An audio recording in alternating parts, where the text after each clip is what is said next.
On this episode of Africans in Sports. Domestic level as well, we've had some absolute crackers. What is it about you that made you always think like, if I fought him, I'll beat him up? I just had that competitive nature where I wanted to be better than you. Like I wanted to be good, but whenever I saw someone that's better than me, it made me want to excel. You gotta live like a Spartan. It's a war, it's not a battle.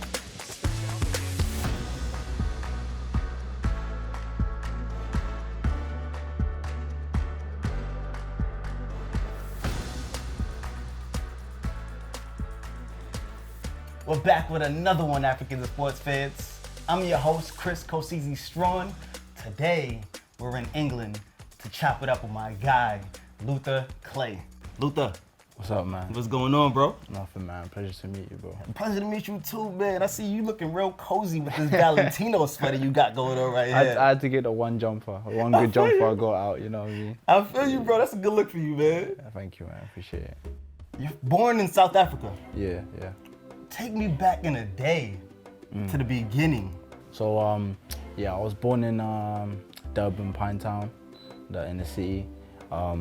Then moved out of there, moved into like a Eastern Cape small town, I say kind of like a rural, kind of like farming town called Matatia.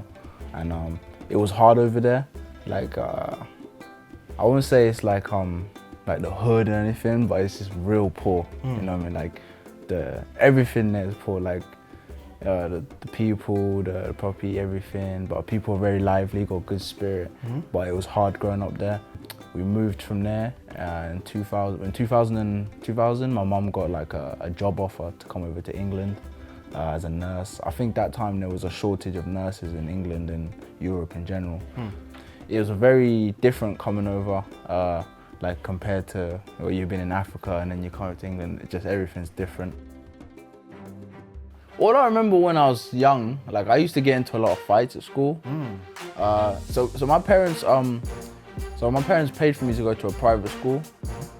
And when I got there, the private school, it was basically a majority all white and like probably Asian kids. I used to get into a lot of fights, like racism, like little playground stuff, stuff like that. So you've always been a fighter on the low. Yeah, man, on the low I have been. Even when I moved to England, because it's weird, because I went to the private school over there and I was facing racism, and I got here, a little bit of bullying, and I just used to fight. I didn't really talk much. Like someone say something to me, I just punch him. When like my dad got involved, and he was like, "Oh, you always fighting." Well, so he pushed me towards the boxing, so like because of the fighting. Because he was like, "Oh, you think you can fight? Go to the gym then." And I was like, "All right." Let's go, keep it going. What is it about you that made you always think like, if I fought him, I'll beat him up? I just had that competitive nature where I wanted to be better than you. Like I wanted to be good, but whenever I saw someone that's better than me, it made me want to excel and beat them. So like I think that's what's good at boxing, because with boxing, it is about wanting to be the best you can be. But in order to do that, you have to have people that are better than you or at the same level to push you.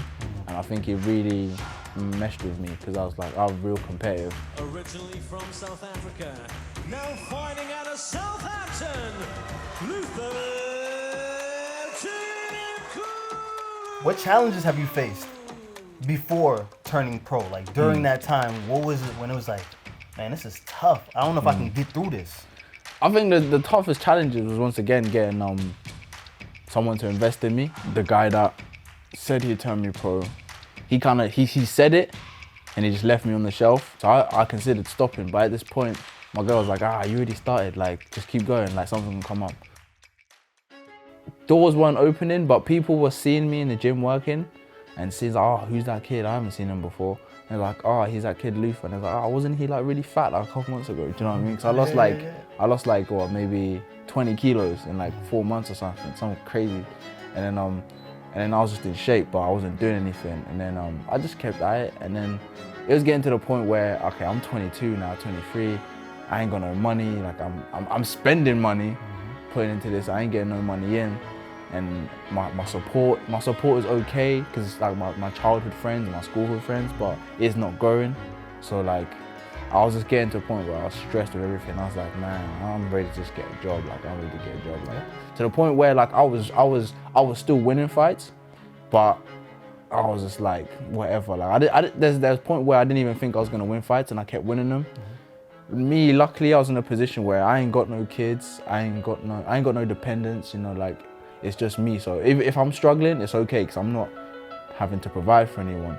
And I think the turning point was 2019. Like the champion, Dario Morello, he was 15-0. He was meant to fight this guy called Freddie Kiwa. So he didn't want to fight Freddie Kiwa. He said that fight's too hard. I'll have just go back and training. What about Luther Clay? He's high in the rankings. I'll fight him. It's an easy fight.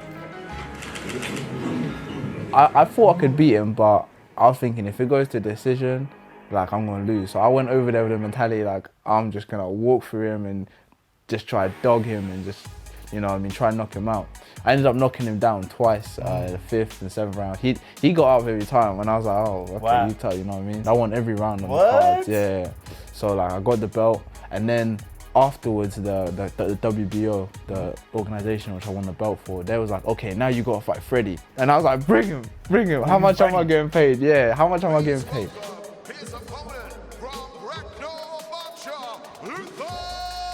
In a street fight, it's a street fight. Like you know, it comes down to swinging hands. Yeah.